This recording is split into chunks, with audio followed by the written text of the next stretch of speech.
Ayan lahat nakaparada ang aming mga motor. Iisang brand dyan, puro BMW.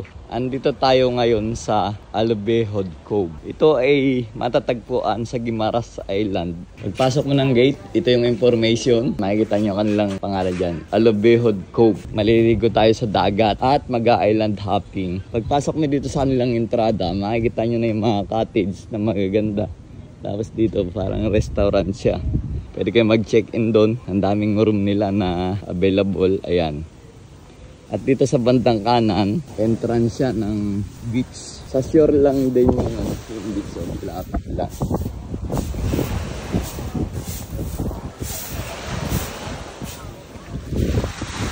Meron mga naliligo na ron. Doon, ang dami.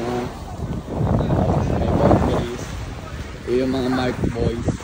Nagkapilang kami doon. Kumuha lang ako ng gamit.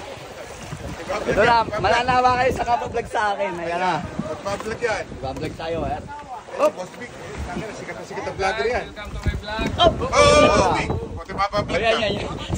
Mawawala ang pagkasikat pag ano tumba. Talaga, mawawala pa kasi. Sikat. Mag-island hopping kami kasama yung mga Mike Boys. Yan, membro ng Mike Boys, kaya kami naka-uniform. Ang ibig sabihin ng Mike Boys, Kuya Mario. Mindoro. Hindi naman. Mindanao Avenue Riders Club. Tapos siyempre boys. Tapos BMW. Dahil ang gamit nila BMW lang. Kaya Limer, yung aking phone sa akin sa H2, ibebenta na natin. Papalitan na ng BMW. BMW na. Hindi na ako napagod. Yeah, naka-vlog tayo ba? Ayos. Shoutout dyan sa likod. Yan.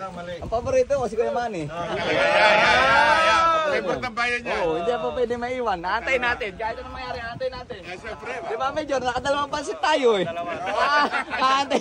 Kaantay kay Kuya Manny. Naligaw.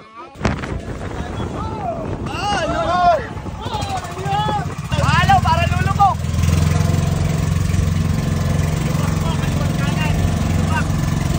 Malubak. Ganda na yung picture. Ganun. Parang GS eh. Alas 2 kilometro ang binahe namin ay yung dalawang bangka kami. Ito merong ditong rest house. Parang Tagusi eh. Kaya siguro natago ang pangalan na yun, natago. Kaya siya tinawag na natago dahil tago eh. Ayan oh. Kaya ito natago eh oh. Dahil nakatago eh. Kuya, parking mo na mabuti. Side stand mo lang muna at kami hindi rin magtatagal. Huwag mo na yung center stand. Ito yung beach na nakatago. So ngayon hindi na yung nakatago dahil nakita namin.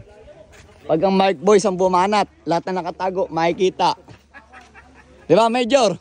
Pag ang Mark Boys ang bumanat, lahat na nakatago, lalabas. This way to swimming area. So ibig sabihin dito yung ligo ang maganda siguro na spot. Ayan oh. Alright. Kasama na to sa isla ng 7,641. Brother, nalaman ko na yung updated na island ng Pilipinas. 7,641 island. Kami sa 100 islands doon. 100 islands, kasama na yun. Kasama na yun. Dating 7,143. Nadagdagan na. Buwasan na. Sabi ng China? Hindi, hindi, kabilang yun. Yung ginawa ng China ng isa, dinagdag na natin. Yung bandang kanan, papicturan. Tapos yung swimming area doon sa bandang kaliwa. Nandito na din lang tayo. Papakita na natin yung swimming area at saka picturan nila. Ayan oh. Santorini, di ba? Oo. Naliligo tayo ron. Dito masagda na to. Dito yung swimming area.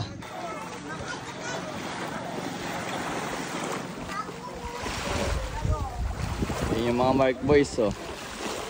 Nagpicture sila.